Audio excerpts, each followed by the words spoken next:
am very excited for tonight's guest, Bernadene. She's also known as your motivational coach. We planned this interview months ago, and she was off on a boat somewhere for a long time. I'm inviting you, Bernadene. Clicked and connected, and we decided we definitely have to do this interview. I've been on her podcast a couple months ago now. There you are.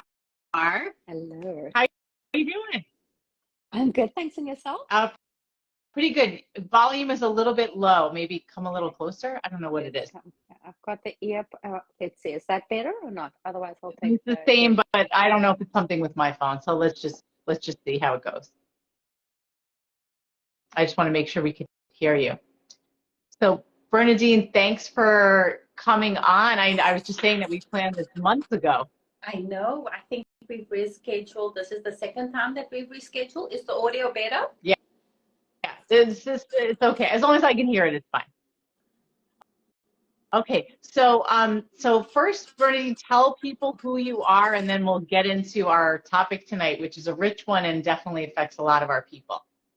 Well, I am Bernadene, and like Lisa was saying, I'm known as your motivational coach. I love all things mindset, but more importantly, I love sharing awareness as a adult kid with a mom who was an alcoholic. Because as we know, predominantly in families, it's mostly the male figure, and it's always about the dads. And sometimes, in very rare cases, there is where you have me, which is about the moms, and how for a very long time that affected my life. I now help people with mindset. I help people grow within their businesses. But most importantly, I help show everyone out there that the more we share about it, the more it creates awareness. And you touch on narcissism, and you touch on all of these wonderful topics. And to have an alcoholic parent is not exactly the same, but it still has a lot of the emotional abuse that people don't often talk about. Yeah, and I'm thinking back to when I was first separating from my ex, I was told to go to al-anon, which is for people who love somebody who is an alcoholic, and I didn't even know what I was dealing with. And I didn't think alcoholism was the main issue, but it was so helpful because it is similar issues. And I know there were children of narcissists who were in that group too, which I didn't understand at all at the time, and now I know a lot better. But I think there are things that are parallel in terms of the experience with having to deal with a parent who can't be fully present for you, who perhaps lacks a certain amount of empathy, whether it's mental illness or addiction.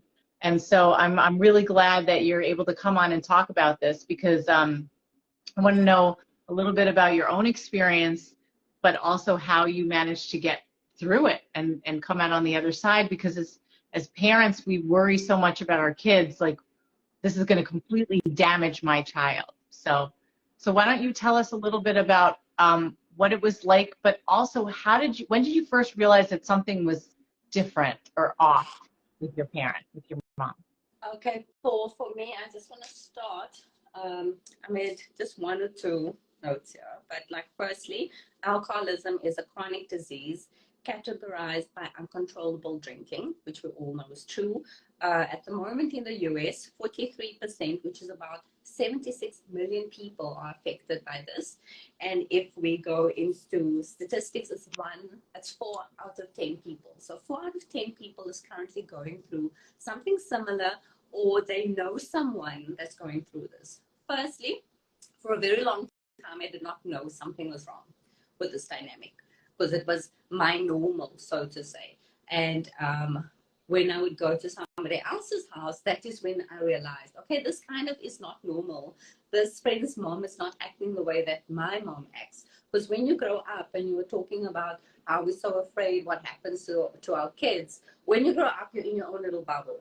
So whether right now in your house it's dysfunctional, for them it's still normal, because that is what they're used to, that is what they're surrounded by. I recently spoke to a friend from high school And she mentioned, and I was talking to her, and I said, you know what, I was having all of these issues. My mom was like drinking, and all of the stuff was going on. And she's like, Bernie, I would have never known that looking from the outside in. So, depending on where you're at, and depending on where the abuse is, like for me, like I'll give you a little scenario, and we spoke about this beautifully in our one-on-ones. With the verbal abuses, constantly being told you're worthless. The ones that really hurt the most was when my mom would tell me that she wished I was never born, or I was a mistake. And when you're a child, you hear this continuously over and over, like your life will amount to nothing. Nobody will love you. That is what you then become. So what happened is, if we fast forward a bit, you took a young little, I would say like 13, 14-year-old, that became overly responsible, who then started binge drinking when she had the opportunity. So what happens is you then go, I don't want to become my mom. And then somehow you go out to get drunk, and then you have like the self-hating, self-loathing. And then you have this adult, which is semi-dysfunctional, which can't connect to relationships because, and we know in the childhood, healing and trauma is very big right now because of something, an event that happened when you were like 13 or 14, and you're trying to figure out like, why am I not connecting? Why does it take so many obstacles that I put somebody through for them to trust me? So that is what happened with me. It took a long time to get to the point where, okay, this is not normal. I can be angry at my mom, but the older I got, the more I realized that she's a woman. She was going through her own personal struggles. She was going through her own personal issues.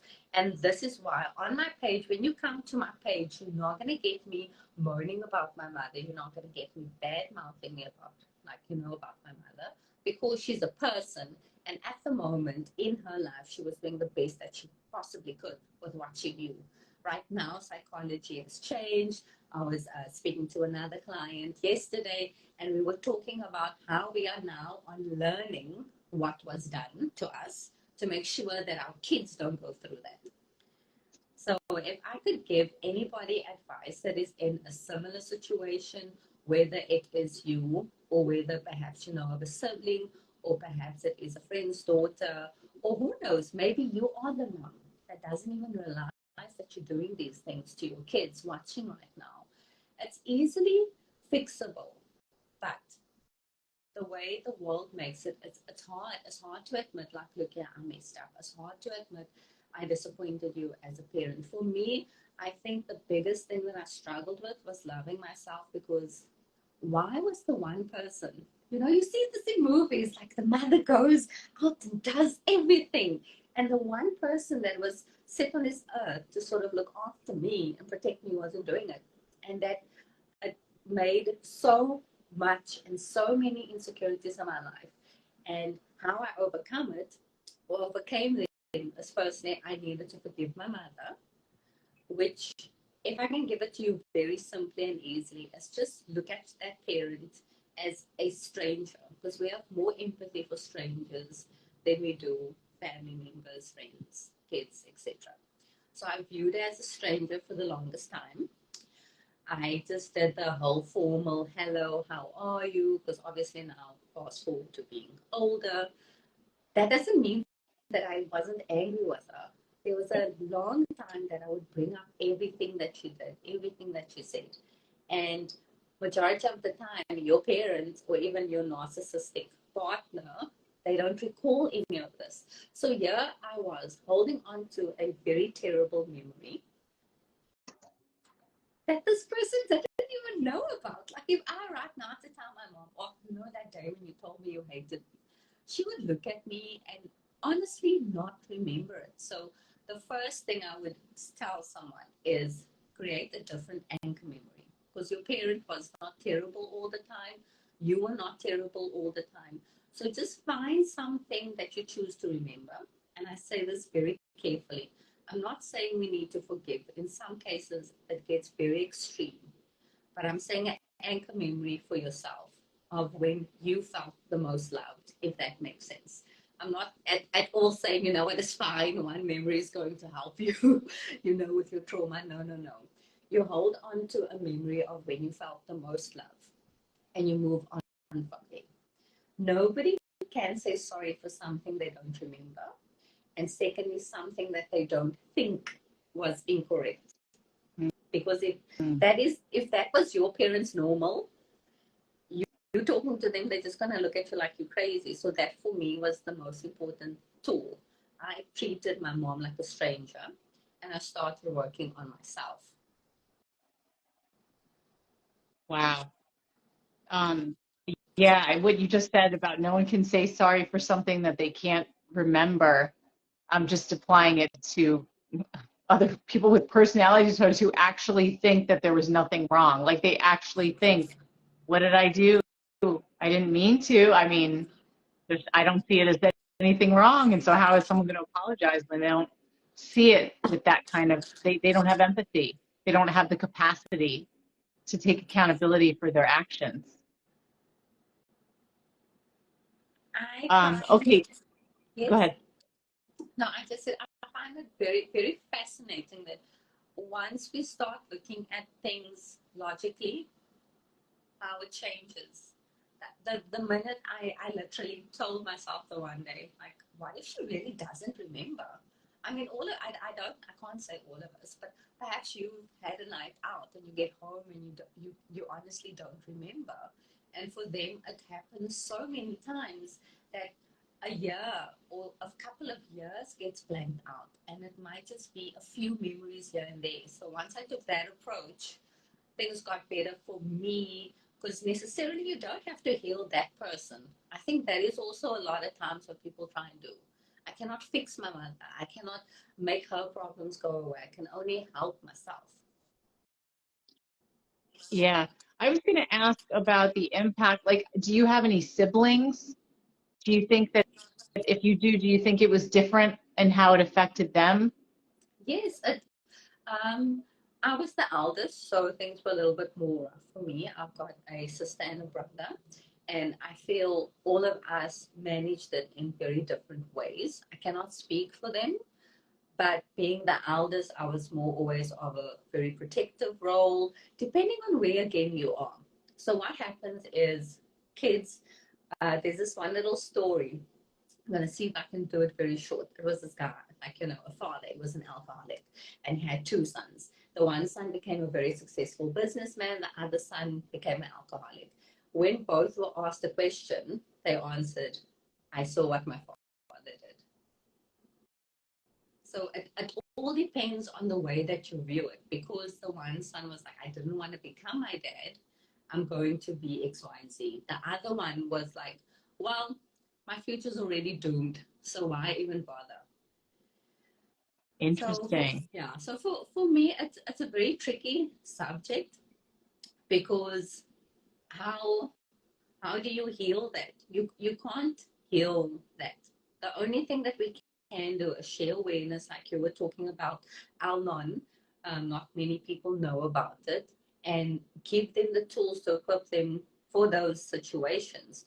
I became uh, just back to why I used the example. I became over responsible to the point where I was like the OCD kid. Then Hmm. I can't say my brother and sister, we didn't really act out or anything because, again, that was our normal. But then you have cases where, one sibling will go completely the direction where the parent was, in a sense of, well, why try? For some reason, being very prayerful, and then also having a little bit of guilt because with my mom, she wasn't always that way. So for me, it was like this constant wanting to help my siblings have the better experience with my mom, if that makes sense. Hmm. Yeah, like almost be a buffer and a shield. Yeah. What about now, was your father present at all? I was going to say sometimes people feel like the other parent or somebody else should have helped manage it. What was that like? We had people that came in and helped, and my dad was wonderful. But during some of the periods, he had walked away. So we had Mhm. like, either the older I got, the more we were able to look after ourselves. The more you didn't want people around to see your mom. We got to the point where we could manage her, if that makes sense. Oh, Like, absolutely. you manage it, and you like, rather no one comes over to visit. Like for myself speaking, and when you and I had our one-on-one together, uh, talking about this right now, it's uncomfortable. I'm really uncomfortable. It's not nice to go, well, this is what happened. My dad also did the best that he could. He was wonderful through all of it. And also, guys, we took my mom to the best doctors, to the best psychologists, we got her in the best treatment facilities. She'd be fine and then relapse. Hmm. So it's just a case of she got to the point where she just gave up. Because let's face it, when you try and sort your life out, when you try and put things back together, it takes work, and it's hard work. And sometimes perhaps that person is just so exhausted fighting their own demons, which I made peace with my mom, that they don't want to fight anymore. Yeah. Yeah. I was gonna say, so we talked a little bit about like your experience and what you would say to somebody else who's a child of, let's say, an alcoholic or an addict, doesn't matter if mother or father, how to move forward. But I know that often, like I said at the beginning of this conversation, let's say I have a spouse or an ex-spouse who I see is an addict and it's affecting the kids. And what is there anything that I could do, or is there anything that people can do when they have to leave their kids alone with an ex who is an addict? And maybe it's not a physical safety issue, but all of the things swirling around, they just feel so helpless, like, oh my gosh, my kid has to deal with this other parent who, even if they're not physically, emotionally, what can parents or other people do, if anything?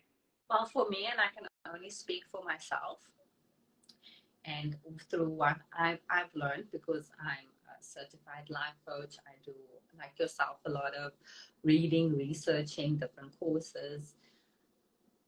The kids know, and I know, like everyone, like the kids know, they know a lot more. I wish that somebody would have come to me and be like, you know what, your mom's not doing okay. Doesn't make her a bad person, but she's not doing okay. And I want you to know that when it gets out of hand, you can call me. I want you to know, if there's anything that you want to talk to me about, you can call me.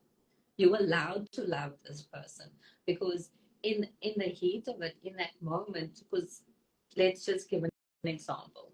When you go and drop off your kid, or your kids in the house, or we were in the house, my mother wouldn't be drunk the whole day. They'd be fun times. And then, like, somewhere during the day, she starts with a glass of wine, and it doesn't stop. So what you need to do is just explain to the kid, like, when your mom gets this way, um, just let me know when it gets rough. How does it make you feel? Because even at a young age, when we tried to talk to my mom, and I mean, that was like, that's a different whole other topic, but I always used to ask myself, am I not enough? I became an OCD cleaner, perfectionist, because when the house was clean, when I was doing something, when I was cooking, when I was doing the laundry, she would praise me. She would give me the attention that I needed. And then obviously when she would get drunk, the attention would be taken away. So you'd figure out, okay, right now, if you have a young kid, they already know the triggers. They know the tells. They know that if they behave good, what's going to happen. They know that, okay, today's going to be a rough day. They already know when things are going to go south. What you as a parent need to do, if you're needing to drop that kid over, is to reassure them that if they want to talk about something, that they can, and it's not their place to fix this person or to fix the adult. Oh my gosh. But again, that is so important. And that just echoes so much of the advice we've been hearing about how to help kids in general, is to validate their feelings. And so what you're saying, it almost sounds like the people who glossed over it and said like, Yes. oh, it's fine, like it's nothing, that's hurtful, because it's almost causing a sense of cognitive dissonance in the child. We're like, they're saying it's fine and I know it's not fine. And like, whose opinion do I trust? Because it's other adults saying it's okay, but I know it's not okay. And if they're going somewhere else, then that is even where they see it the most. For me, the older I got, when I would be around other people, it would be so strange to see how they are with their moms because I didn't get that. And as a for me, a simple explanation would be like jackal and hide, because Mm-hmm. that's what your parent becomes. And like you were saying, the more we try and sugarcoat it, the more your kids like, okay, well, clearly I can't trust you, Bernie, because you're lying to me. Like I'm having to go and lock myself perhaps up in the closet when things get out of hand. But instead, having somebody there to say, look here, you might be 6, you might be 7, whatever age the kid that is, or if they're teenagers, give them access to a phone. Tell them if things get rough, no matter what time, call me. I'll come fetch you. You can, because the worst thing is they don't want to leave when they turn into the hide, when they turn into the person that is drunk too much. Because when that person is not intoxicated, they're fine, they're good. But it's just to shield them from that person to say, look at this, you can still love this person, but when it gets out of hand, call me. Mom will come fetch you, auntie will come fetch you. And then the best way also to deal with an alcoholic in that situation is to completely change the topic. Don't even tell them about how drunk they're doing, how drunk they are. Sorry, and just like, oh, look here, I'm just picking the kid up for an ice cream. I'll bring him back later. Because the more you go, when someone's drunk, you can't reason with them. So if you sort of put, what do you like just use a fire extinguisher, like it kills the flames a little bit. So that is what you do. You just go, you fetch the kid, you pacify the parent. You're like, look here. Or who knows, maybe the parent is passed out and the kid doesn't feel safe, and you can just fetch, leave a note though, still be respectful of that parent. And I'm going to tell you why. Because our actions shows the young kids around how to act. If you also go in with force, if you go in with aggression, the kid might be standing there going, okay, so who the heck am I supposed to choose? Because I've got this one losing it, this one's drunk, this one's telling me to call, but they making the situation worse. We need somebody that's going to diffuse the situation, going to be calm, collected, and like you said, acknowledge the child. Yeah, yeah. Are there, so besides that, are there other things that you think mistakes people make besides going in and kind of attacking the person who's drunk or addicted? Are there other mistakes that you feel like were made that you would want people to not do, especially with children around? And I'm not just talking even with children of alcoholics or addicts, but when they're little kids, but older, like adult children of addicts or alcoholics. Is there anything people have said to you? I know, and I'm thinking, the reason I'm asking is because I'm thinking of a different topic that we talked about during an interview last night, when a child has no contact with a parent and people are curious. They almost want to say, well, why don't you, why is it like that? And it makes the recipient of the question very uncomfortable. Do you feel like there were things that people said to you that were just insensitive, and they might not have meant it? Or things you would advise people in terms of how to behave around either kids of active alcoholics and adult children of alcoholics?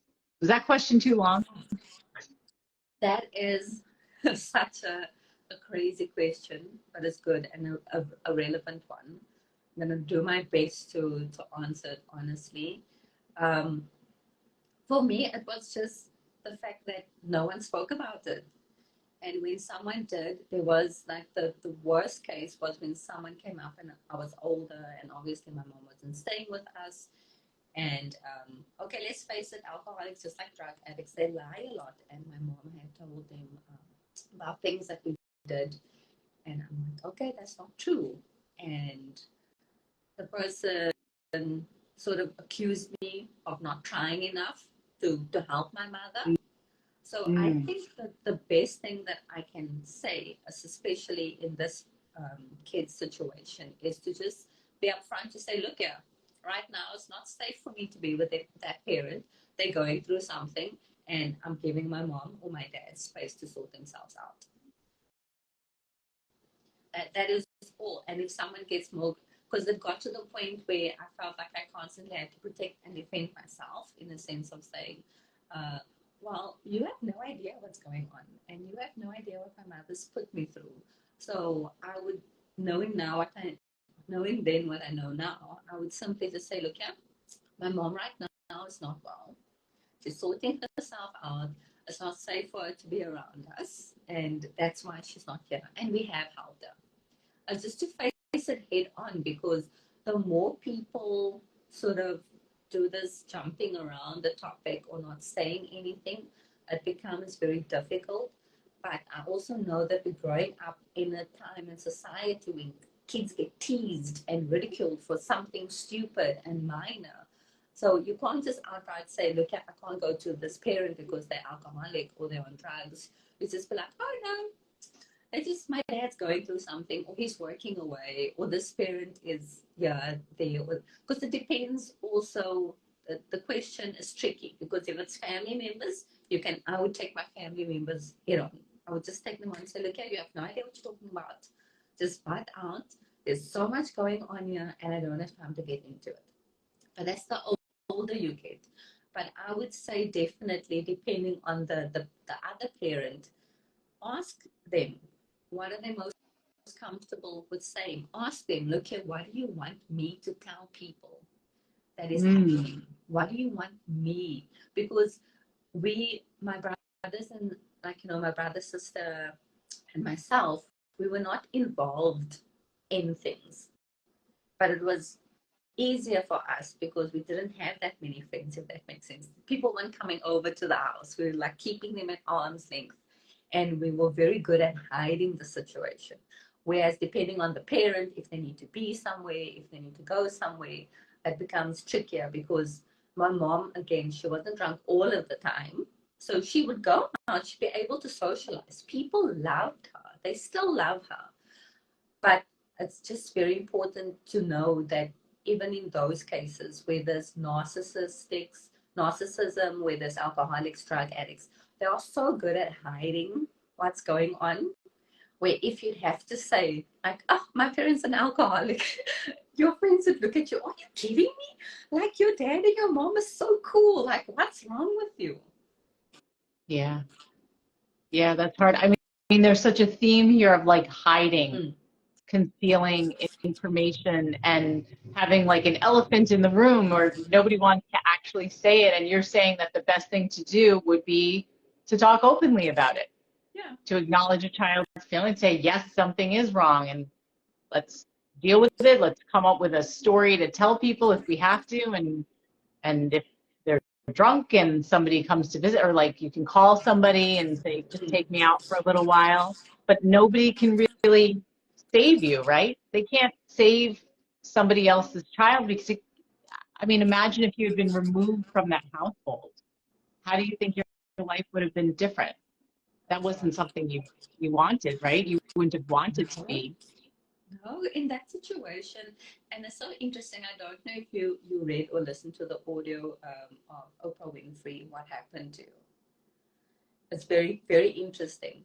And a lot of times when you take people out of that situation, you think you're helping them, but actually they deteriorate, because again, that was my normal. I would have like been, what are you talking about? This is normal. Like, I'm used to this.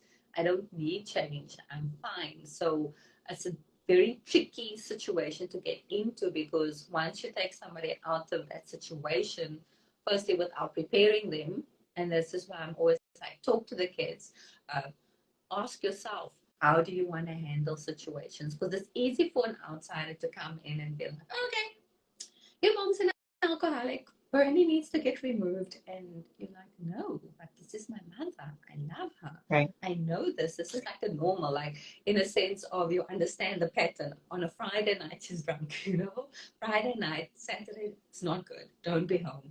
But the rest of the week, she's fine. or on a Tuesday, like you know, okay, when she says this, you learn how to do the dance around them. But no, I wouldn't have wanted to be taken out of the situation. Yeah, yeah. And I think that's what's so hard for people to understand is that kids, they still love their parents, even if their parent is hurting them because they don't understand. And like you said, it's their normal. Yeah, very, very tricky. All right, so I thank you so much. I'm not sure like what else we can like there's so much to say about this, but any last things you can leave people with in terms of helping themselves heal from something like this? Or, I mean, you've given so many excellent tips of dealing with it, but like, how can people find you if they're dealing with an issue like this, and they're ready to start moving forward? Well, you can find me at your motivational coach. I'm sure Lisa will tag me below. And I'm also busy currently with a resource to help just to, sometimes you don't want to talk to somebody, you just want to know the FY, like X, Y's, and Z. So I'm busy with the resource at the moment. But majority of it is mindset. Remember, your brain does not know reality from like imaginary to all reality. There is no difference. So if you're continuously telling yourself something, which is why mindset is so important, it's going to happen. And the one thing that I can say that has helped me so much is focus on mindset, listen to something motivational each and every day, whether you want to or not, and then journal. We know this, it's been said, it's been tried and tested. Tony Robbins, Mel Robbins, everyone talks about it. And my best tip for all of my clients is brain dump. So what I would do is I'll write it, take a piece of paper, write it down, and I'll just tear it up and I start fresh. And let me be a reminder that it doesn't matter what situation you get caught up in, because I really did not like myself for a very long time. I did not like myself at all because of the fact that I held on to so many negative things my mom said in anger and confusion and while she was being intoxicated. I now hold on to my reality, and I know that I can change anything and everything that comes my way. Like, you're not stuck. I know right now you might be listening to this and you feel stuck. You're not stuck at all. You can change your situation. Yeah, so you're one of us in terms of the been there, got out. Like you were stuck and you are not stuck anymore. And there is so much within your own control to Mm-hmm. make your life better instead of just feeling like you have this life sentence because of what happened to you when you were a child. It's just a matter of finding the right support and the right resources. And especially someone like you, Bernadine, you're a role model because you've dealt with it. And I think that's what's really powerful is to talk to people like you who are living proof of someone who has grown up with this and managed to heal and move on and is now helping others. And I know how satisfying that is. Very. Yeah. I just want to leave one last thing. And it's this line that I say, your story has someone's breakthrough in it. And I'm just going to leave it there. Yeah, that's excellent. All right, so thank you again so much, Bernadine. I'm going to post this and have your little contact information so they could just click and find you, or that they can find me and find you. But I know a lot of people are going to be watching this later. It's dinner time right now. But I really appreciate it. I'm so glad we finally got to do our interview. So am I. Thank you so much. All right, Bye. we'll talk soon. Bye.